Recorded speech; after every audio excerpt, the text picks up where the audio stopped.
আলাইকুম। Right now এখন আছি কেটিএম মোটরসের সার্ভিস সেন্টারে সুজুকি। সো আমার বাইকে হচ্ছে 38,150-এর মতন হচ্ছে কিলোমিটার রাইড করার পর হচ্ছে আমার বাইকের পিস্টনটা দুর্বল হচ্ছে। সো আমি ট্যুর ট্রাভেলস করি দেখে হচ্ছে আমার পিস্টনটা আজকে চেঞ্জ করব। প্লাস এই ভিডিওতে আজকে আপনাদেরকে দেখাবো পিস্টন চেঞ্জ করতে কি কি জিনিসপাতি লাগে এবং পিস্টনের জন্য হচ্ছে যে আফটার চেঞ্জের পর হচ্ছে কি কি স্টেপ বা কি কি পারফরমেন্স আপডেট প্লাস হচ্ছে কি কি কারণে হচ্ছে মেনটেন করবে আপনারা, ওই জিনিসটা আজকে দেখাবো। চলেন গিয়ে আমরা দেখি।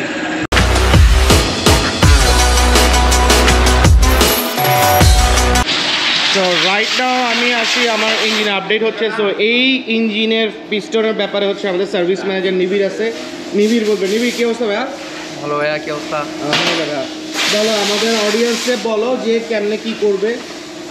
আচ্ছা, বেসিক্যালি আমাদের সুজুকি জিক্সার বা জিক্সার এসএফ এই সিরিজের বাইকগুলো সাধারণত 25 থেকে 30,000 কিলোমিটারের মধ্যে আমাদের ইঞ্জিন ওভারহোলিং করতে হয়। এটা হচ্ছে আইডিয়াল টাইম।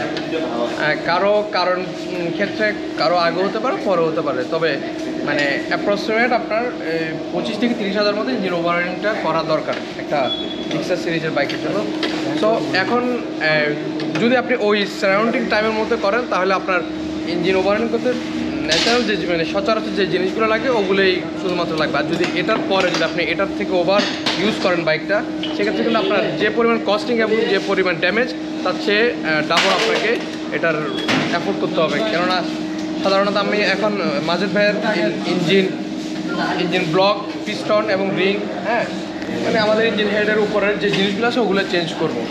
যদি আপনি এর থেকে বেশি ওভার রাইড করেন গাড়িটাকে, তখন আপনার ইঞ্জিনের একদম মাউন্টিং থেকে শুরু করে আপনার বেয়ারিং ওভারঅল আপনার ক্র্যাঙ্কশাফট ধরে যেতে পারে। সেক্ষেত্রে আপনার অনেক কস্টিং, গাড়িটার যে ডিউরেশন টাইম থাকবে, যে একটা গাড়ি আপনি এত বছর চালাবেন সেটার থেকে অনেকটা কমে আসবে।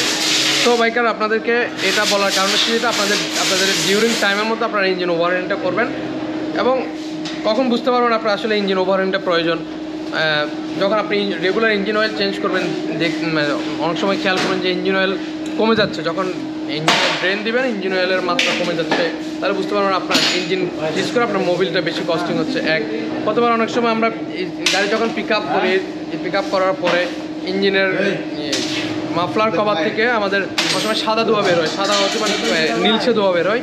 তখন আপনাকে বুঝে নিতে হবে যে আপনার ইঞ্জিনের কন্ডিশনটা খুব একটা ভালো না, যেহেতু আপনাকে এই ধোঁয়াটা দিয়ে আপনাকে বোঝানো হচ্ছে যে আপনার ইঞ্জিনের ওভারহোলিং টাইম হয়েছে।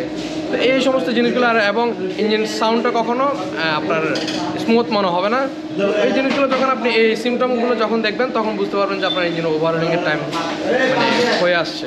তখনই আপনি নিকটস্থ সার্ভিস সেন্টার যেখানে আছে ওখানে আপনি যোগাযোগ করবেন এবং তাদের কাছ থেকে ইঞ্জিন ওভারহোলিংটা করবেন। অবশ্যই জেনুইন স্পেয়ার পার্টস লাগাবেন এবং জেনুইন ইঞ্জিন অয়েল ইউজ করে আপনার বাইকটা সার্ভিস করবেন যে কোনো বাংলাদেশের যে কোনো সুজুকি সার্ভিস সেন্টার থেকে।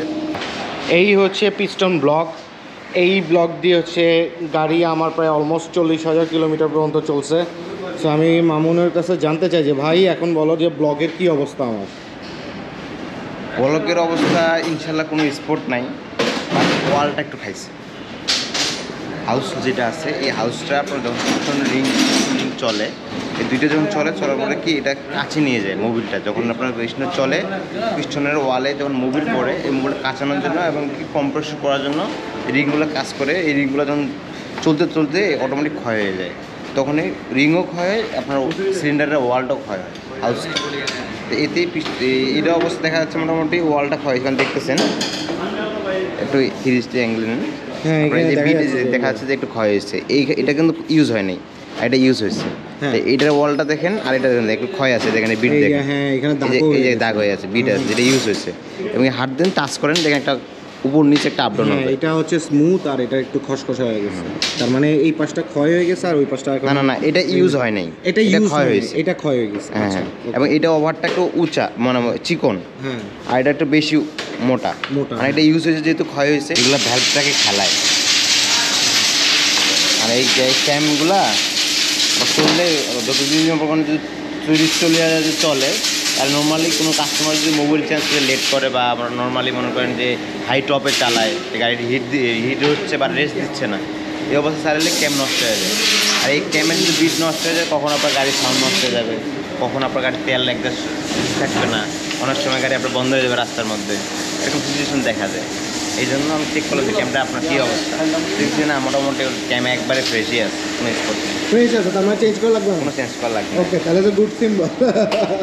এই হচ্ছে আমার পিস্টন অবস্থা, এটা গেছে গা, এইখানে ক্ষয়ে গেছে। সো আমরা এখন হচ্ছে যে মামুন আমাদেরকে হচ্ছে এটা এক্সপ্লেন করবে এখানে আসলে ডিটেলস কি হয়েছে না হয়েছে। ভাই আমার পিস্টনের কী অবস্থা হয়েছে এখন?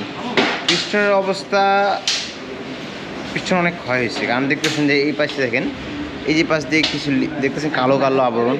হ্যাঁ, এটাতে কি হয় আপনার এই যে এই পাশে যে গ্যাপগুলো আছে, গ্যাপগুলো তো আপনার যখন এটা রিংটা চাপ থাকে তখন এটা পূরণ থাকে, কিন্তু আপনারটা একটু গ্যাপ আছে, গ্যাপ হয়ে গেছে। সিলিন্ডার যখন বসবে দেখবেন গ্যাপ আসছে একটু। হ্যাঁ। এই গ্যাপটা থাকার কারণে এই পাশে যখন মোবিলটা যায় না, হ্যাঁ। মোবিলটা ডাইরেক্টলি এই প্রথমে নিচ থেকে নিচেরটা কাভার না দিতে পারলে উপরটা কাভার দেয়, উপরটা কাভার না দিতে পারলে তার উপরটা কাভার দেয়। ওকে। বাট এখন কাভার দিতে পারতেছে না, এই জন্য কি সাইডে দেখেন মোবিল পুরো যাওয়ার রাস্তা দেখা যাচ্ছে, যে মোবিল বাইরে সিলিন্ডার দিয়ে। বেসিক্যালি হচ্ছে সবাই যেটা বলে নিবিড় থেকে হচ্ছে সেম কথা ছিল, যে পিস্টন যদি চলে যায় তাহলে হচ্ছে যে ধোয়া বাইরে হওয়া স্টার্ট করবে। দ্যাট মিনস হচ্ছে এইটা চলে যায়, তখন এটা চলে গেলে হচ্ছে যে এটা এবং রিং, পিস্টন এবং পিস্টনের রিং এই দুটো যখন চলে যাবে, যদি ওয়াল ক্ষয় হয় তাহলে গাড়ির সাউন্ড হবে। আচ্ছা, আর যদি রিং এবং কি পুরো স্কোর 360 ডিগ্রি যদি ক্ষয় হয়ে যায় কিছুটা, তাহলে আপনার মোবিল খাওয়া শুরু করবে, তখনই গাড়িতে সাদা দেওয়া শুরু করবে। এটা হচ্ছে সিলিন্ডার, সিলিন্ডারের উপরে থাকে যেটা হচ্ছে হেড। এই হেডটা নর্মালি কিন্তু মানে স্ট্যান্ডার্ড ভাষা যদি বলা চলে তাহলে একটু চেঞ্জ করা লাগে, এটা বাইরে দেশে করে, এটা কোনো রিপেয়ারিং করি না আমরা ওটা ডাইরেক্ট চেঞ্জ, সিলিন্ডার নষ্ট হলে সিলিন্ডার চেঞ্জ বা হেড নষ্ট হলে হেড চেঞ্জ। বা আমরা কিন্তু বাংলাদেশে আমরা প্রত্যেক জিনিস রিপেয়ারিং করি, এই জন্য কী করি আমরা, এখন যেহেতু এখানের মধ্যে কোনো জিনিস নষ্ট হয় না, বাট নষ্ট হয় কি এই ভাল্ব যে জায়গায় বসে এই জায়গায় গাইড থাকে আর সিট থাকে, এই সিট গাইড যেগুলো নষ্ট হয়ে গেলে হেডটার মানটা চলে যায়। না আমাদের এই কি বাংলাদেশে তো মনে করেন টাকার মান খুব বেশি, এই জন্য তো মনে করেন হেড চেঞ্জ করতে পারি না, এই জন্য আমরা কি শুধু ভাল্ব চেঞ্জ করি, ভাল্ব। আর যদি কোনো কারণে সিট চেঞ্জ করা লাগে, সিট আর হচ্ছে ভাল্বের সাথে যে গাইডটা খেলা মানে চলাফেরা করে যে উপরে থাকে গাইড, এই গাইডটা চেঞ্জ করি। এতে কি আপনার 100% হয় না, বাট আপনার 95% বা 98% মতো কাভার দেয়, তবে লাইফ দিবে না, এটা লাইফ দেবে না। তবে এই হেডটা যতদিন ওয়ারেন্টি মতন ইউজ চলতে পারছেন, বাট আপনি যেটা কাজ করে পারবেন এটা কত কিলোমিটার পারবেন না। এটার ম্যাক্সিমাম মনে হয় 1000-2000 কিলো যেত। না না, তাহলে নর্মালি যদি আরও 10,000 চালাই দেন তাহলে হেডটা আপনার ফালা যাওয়ার লাগবে। হ্যাঁ, কিন্তু এখন আপনি যেহেতু কম 30,000-36,000 চলছে, 38,000 চলছে, তো বাট এখনও বোঝা যাচ্ছে যে গাইডটা খুলি না তো এখনও, তো বলতে পারবো, খুললে বুঝতে পারবো গাইড যদি যায়, বাংলাদেশে করা যায়, কাজ করা যায় বলেছি আমরা কাজ করে দিই, আর বাইরের দেশে কাজ করা যায় না, তো এই জন্যই মনে করেন আমরা বাইরের দেশে চেঞ্জ করে দেয়, আমরা এখন এটা কাজ করবো দেখি। So there is 2 option. আমি চাইলে হচ্ছে যে হাইড্রোলিকের যে বাল্বগুলো আছে ওগুলো হচ্ছে যে রিপেয়ার করে নিতে পারি, বাট আমি রিপেয়ার করব না, কারণ আমি হচ্ছে পুরো হচ্ছে নতুনভাবে হচ্ছে যে পিস্টনের যে সেটটা আছে ফুল সেটটা চেঞ্জ করবো ফর ডিউ টু এই রিজনে, কারণ আমি ট্যুরস করি, কারণ ট্যুরের মধ্যে হচ্ছে দেখা যাচ্ছে যে নন স্টপ আমার হচ্ছে 500, 600, 700 কিলো পর্যন্ত চালানো হয়। সো দ্যাট হচ্ছে যে আমি এটা নিয়ে রিস্ক দিব না, এই জন্য হচ্ছে যে আমি চেঞ্জ করবো। বাট এটা ডিপেন্ড করবে হচ্ছে আপনার উপর, আপনারা হচ্ছে এটা কীভাবে কী করবেন, এটা আপনাদের উপর ছেড়ে দিলাম। অ্যান্ড দেখি আমরা এখন হচ্ছে যে ইঞ্জিনের যে পিস্টন আছে ওগুলো হচ্ছে ইনস্টল করতেছি। এই ভিডিও পার্টগুলো ইম্পর্টেন্ট অনেক। তো আমার হচ্ছে স্পেয়ার পার্ট যা আছে গেটার, এটা হচ্ছে চেঞ্জ করা লাগবে সেটে। অ্যান্ড এটা হচ্ছে বাল্ব, এই হচ্ছে বাল্ব, এই বাল্বের দুইটার অবস্থাও মোটামুটি খারাপ হয়ে গেছে, তো এখন চেঞ্জ করে নিচ্ছি। তো আমাদের নিবিড় হচ্ছে এখানে লিস্ট করতেছে। ভাই এগুলো তো সবসময় অ্যাভেলেবেল থাকবে না? জি ভাই, আচ্ছা, ওকে। তো আপনারা টেনশন নিয়েন না, যারা হচ্ছে সুজুকি বাইক ইউজার আছে তারা স্পেয়ার পার্টস পাবেন অলওয়েজ। সো আমি তো বাইক নিচে কেরিয়া মোটর থেকে অলমোস্ট 40,000 কিলো পর্যন্ত রাইড হয়ে গেছে, প্রায় 2 বছরের উপর। সো এইখানে দেখাই যে স্পেয়ার পার্টসের কী আছে। এই হচ্ছে আমাদের বিশ্বজিৎ দা, দেখছেন, এই হচ্ছে স্পেয়ার পার্টস অলওয়েজ সব বাইকে, GSX-R, MT, জিক্সার, SF সব স্পেয়ার পার্টস আছে এখানে, স্পেয়ার পার্টসের কোনো অভাব নাই এখানে। And this is the new piston, পুরো ফ্রেশ পিস্টন একটা। অ্যান্ড এই আমাদের নন স্টপ কাজ চলতেছে। অ্যান্ড হচ্ছে ব্লক হচ্ছে এই হাইড্রোলিক ব্লক, পিস্টনের যে ব্লক, এই হচ্ছে নিউ ব্লক। অ্যান্ড এটা হচ্ছে কি বলে এটাকে, গজল পেন। সো এই হচ্ছে পিস্টনের রিং। লাস্ট টাইম যেটা দেখলেন আপনারা, এটা এখন হচ্ছে নতুনটা। লাস্ট টাইম হচ্ছে এখন এই পিস্টনে হচ্ছে সেট করা হবে একটা করে।